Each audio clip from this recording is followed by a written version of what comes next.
Pernahkah kamu merasa tersesat di labirin kehidupan, tanpa peta dan tanpa petunjuk? Kamu berputar-putar bingung harus belok ke kiri atau ke kanan. Bertanya-tanya kapan kamu akan menemukan jalan keluar. Hidup terkadang terasa seperti itu, penuh dengan keputusan dan persimpangan jalan. Tapi bayangkan jika kamu memiliki peta yang memandu langkahmu. Hari ini kita akan membahas mengapa memiliki tujuan hidup merupakan hal yang sangat penting. Pertama, memiliki tujuan memberikan arah dan fokus pada hidup kita. Kedua, membuat tujuan membantu kita mengambil keputusan yang lebih baik dan terencana. Ketiga, tujuan membantu kita merencanakan langkah-langkah konkret untuk mencapainya, menjadikan mimpi-mimpi kita menjadi realitas yang terwujud. Keempat, tujuan hidup juga memberikan motivasi. Ketika kamu memiliki tujuan yang jelas, kamu akan lebih termotivasi untuk mengambil tindakan dan bekerja keras untuk mencapai tujuan kamu itu. Dan yang terpenting adalah tujuan hidup dapat membawa kita menuju kebahagiaan dan kepuasan tersendiri dalam hidup kita. Tujuan hidup dapat dianalogikan seperti misalnya kamu dan teman kamu ingin keluar kota. Teman kamu ingin ke Jakarta dan kamu ingin ke Surabaya. Kamu memilih naik kereta karena pengen menikmati perjalanan aja, dan teman kamu memilih naik pesawat karena ingin lebih hemat waktu dan lebih efisien tentunya. Pertanyaannya adalah, apakah kamu menjadi iri ke teman kamu yang memilih naik pesawat yang jauh lebih hemat waktu dan efisien dibandingkan dengan kamu yang memutuskan untuk memilih naik kereta dengan waktu yang lebih lama? Pastinya enggak, karena kamu tahu alasan kamu milih keputusan itu tuh apa. Kenapa kamu milih naik kereta? Kamu nggak merasa iri karena kamu tahu tujuan kamu dan teman kamu berbeda. Sehingga karena tujuannya beda, maka cara dan alat transportasi untuk menuju ke sana juga pasti berbeda. Meskipun orang lain nantinya akan berkomentar, kok nggak pilih naik pesawat aja yang lebih efisien, kenapa lebih milih buang waktu? Kamu bisa menjawab dengan tegas alasannya, ya saya milih naik kereta karena saya tahu saya mau menikmati perjalanannya, saya memutuskan itu ya karena pengen melihat pemandangan sekitar, saya ingin meromantisasi suasana pada saat di kereta.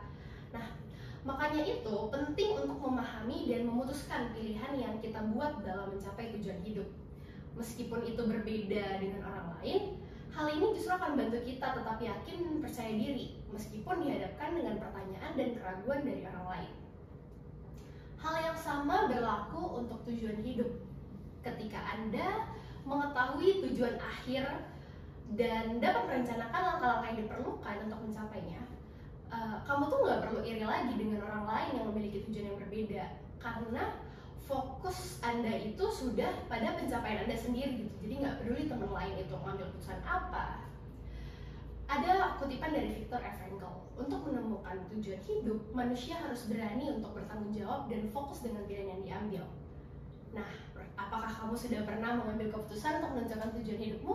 Atau selama ini hidup ikut-ikutan dan mengalir aja gitu? Sedikit cerita, dulu saya adalah orang yang menjalani hidup tanpa arah yang jelas. Saya hanya ngikutin arus aja dan gak memiliki tujuan atau ambisi apapun. Saya tidak yakin apa yang ingin saya capai dalam hidup. Saya hanya sekedar ikut-ikutan teman, pokoknya teman apa teman ikut ini, aku ikut les, sesimpel les aja aku ikut-ikutan gitu. Nah, saya tidak memiliki suatu ambisi atas apa yang ingin saya capai. Hidup ikutin arus aja. Mungkin sampai sekarang teman-teman masih ada yang seperti aku yang dulu. Nah, singkat cerita, setelah lulus SMA dan dihadapkan pada pilihan jurusan dan universitas yang akan tuju, saya aja bingung gitu mau kemana. Saya nggak tahu maunya apa dan apa yang benar-benar saya inginkan. Yang berujung saya ikut arahan orang tua aja gitu, ikutin arus orang tua suruh apa, saya udah ikut aja gitu. Kemudian pada akhirnya saya keterima di Universitas Padogoro yang saat ini saya kuliah di sini gitu.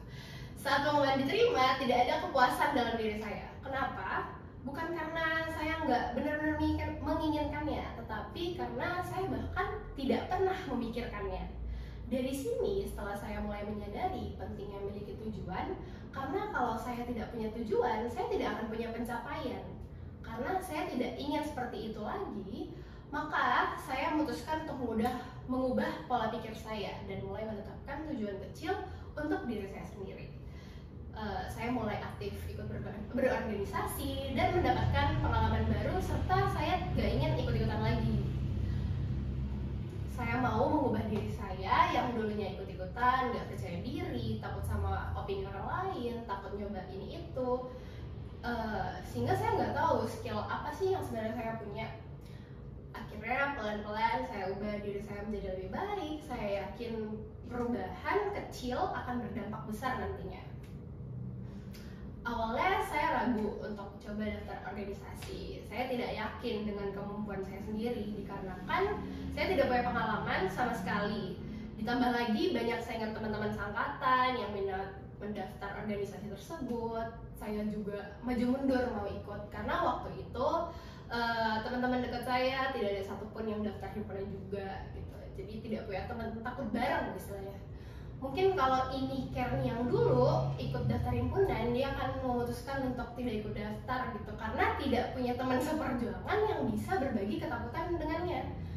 Namun pada akhirnya ternyata saya keterima menjadi staf himpunan dan bahkan terus berlanjut hingga tahun kedua, di mana saya dipercayakan menjadi wakil kepala bidang di organisasi tersebut.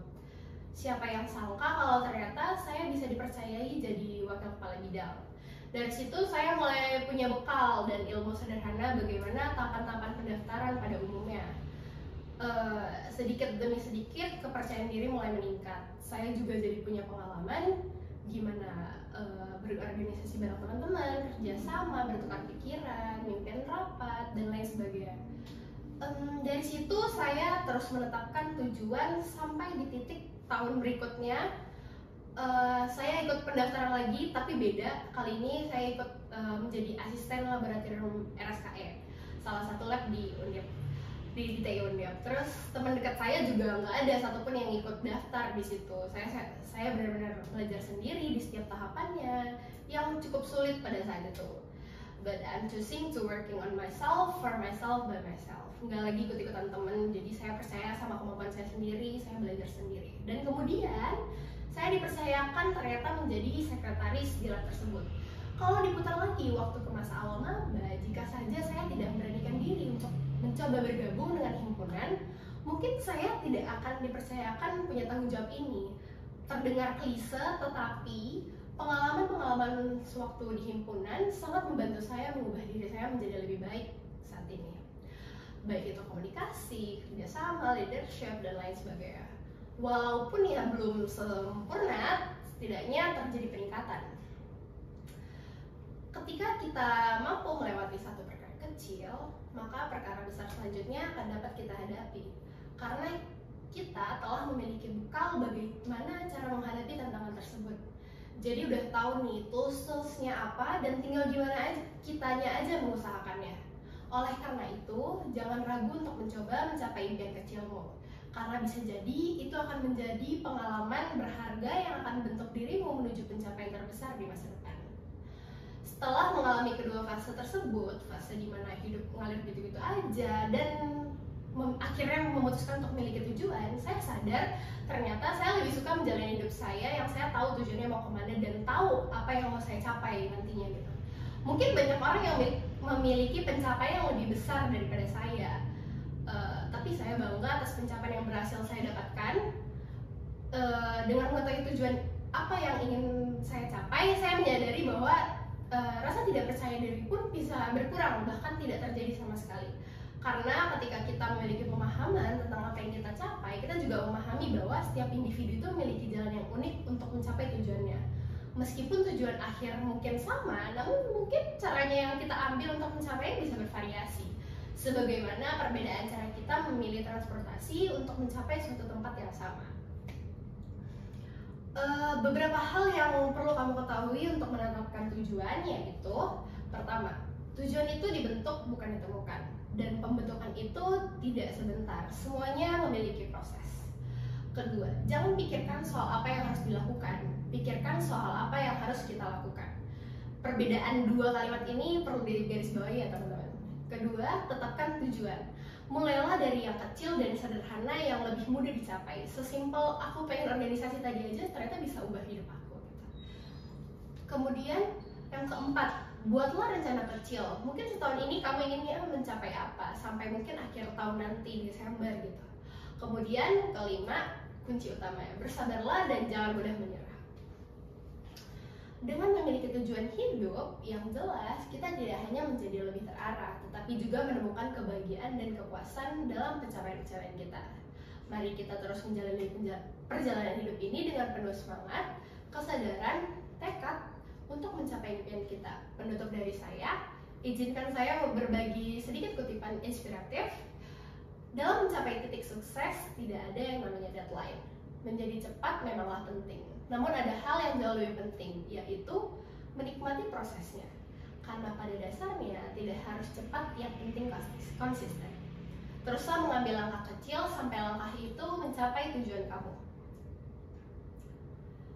Tujuan hidupmu adalah kompasmu. Tetaplah fokus pada puncak impianmu dan jangan biarkan keraguan dan ketakutan menghalangimu. Saya Karen, terima kasih sudah mendengarkan.